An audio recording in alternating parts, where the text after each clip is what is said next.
Jesus' resurrection from the dead is Yahweh's public and unequivocal vindication of the man whom the chief priests had rejected as a blasphemer. It is the divine demonstration that these allegedly blasphemous claims are in fact true, that he was who he claimed to be, and that therefore I follow Jesus in his conception of what it means to be the Messiah. And the resurrection of Jesus is not just the resurrection of any old body. It's the resurrection of the man who claimed to be Messiah, Son of God, and Son of Man, and who was crucified for those allegedly blasphemous claims.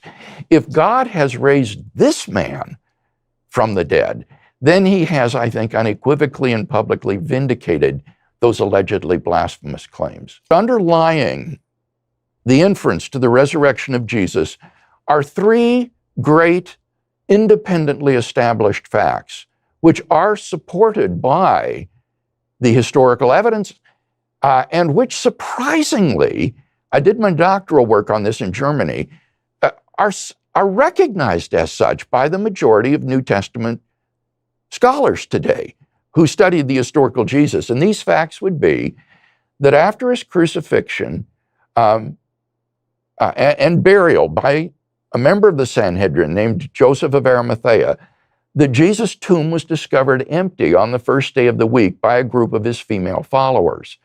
Secondly would be that various individuals and groups of people then witnessed appearances of Jesus alive. And finally, number three would be that the original disciples suddenly and sincerely came to believe that God had raised Jesus from the dead, despite having every predisposition to the contrary.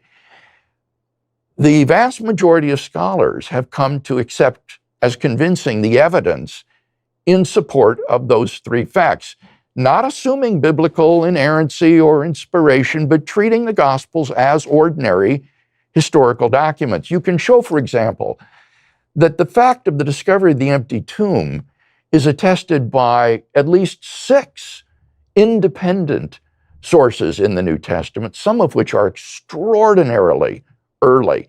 No scholar denies that individuals and groups saw postmortem appearances of Jesus. The only question is whether you should or could dismiss them as hallucinatory.